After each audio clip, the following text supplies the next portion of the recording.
From Tianjin, China, tonight we turn to a story that underscores the quiet but growing web of alliances shaping Eurasia's future. Russian President Vladimir Putin has held a bilateral meeting with Vietnamese Prime Minister Pham Chinh on the sidelines of the Shanghai Cooperation Organization Summit in Samarkand, Uzbekistan Cooperation Organization Summit. The encounter, brief in images but heavy in symbolism, illustrates the shifting balance of power as Asia and Europe recalibrate amid global tensions. We see the moment both leaders meet. A firm handshake, cameras flashing, and a quiet signal. Moscow is not isolated in Asia. Vietnam, once at the heart of Cold War battlegrounds, today emerges as a pragmatic actor, engaging not only with Washington and Beijing, but also reaffirming ties with Moscow. President Putin begins his remarks. While the exact words were not released in this footage, his expression and tone suggest deliberate messaging. For Russia, Vietnam is a crucial partner in Southeast Asia, an entry point into regional trade networks and a counterweight to Western pressure. Against the backdrop of sanctions, Moscow is leaning heavily on Asian partners to secure markets, investments and legitimacy. The timing is no accident. Vietnam is simultaneously deepening defense cooperation with the United States, welcoming high-level visits from Washington and seeking investment from Japan and South Korea.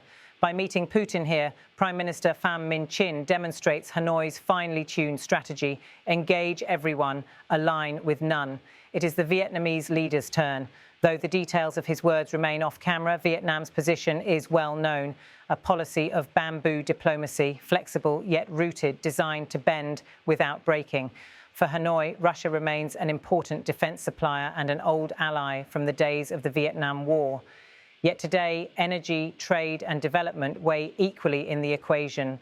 Pham Chinh's participation here is more than courtesy. It is a strategic calculation. By standing with Putin on Chinese soil, he signals that Vietnam will not allow itself to be boxed into a US-China binary.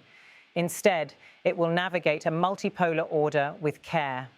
To fully grasp the significance of this meeting, we must step back. The Shanghai Cooperation Organization, founded in 2001, has grown into a vast platform of Eurasian power. Once centered on Central Asia, it now includes giants like China, India, Russia, Pakistan and Iran, with partners stretching to Turkey and beyond. For Moscow, the SCO is a stage to show it still belongs at the high table of global diplomacy. Vietnam is not yet a full member, but its presence alongside Putin in Tianjin carries weight. It reflects the widening orbit of the SCO and the appeal of a forum that challenges Western-led institutions. In a time when Washington rallies allies through NATO and AUKUS, Beijing and Moscow are weaving their own architecture of influence, flexible, non-Western, and increasingly attractive to middle powers like Vietnam.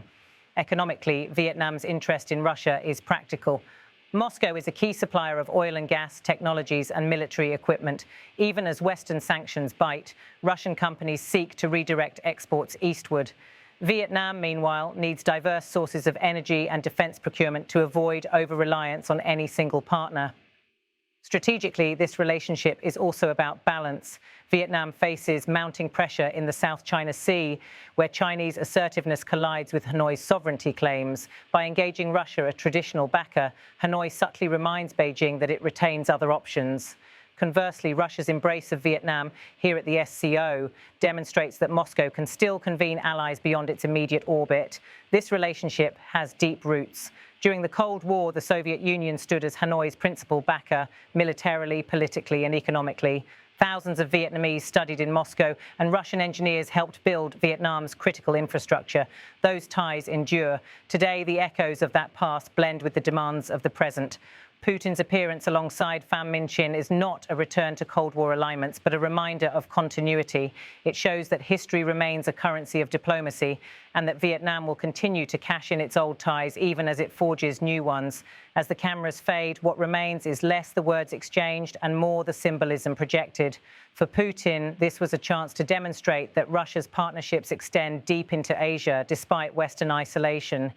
For Pham Chinh, it was an opportunity to showcase Vietnam's diplomatic agility, balancing relations with Russia, China, the United States and beyond. In the end, this brief bilateral, just over 30 seconds on camera, speaks volumes about the future of global order.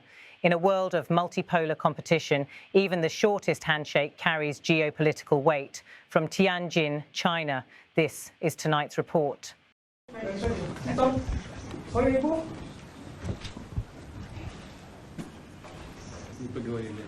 It would be strange if we didn't talk tonight.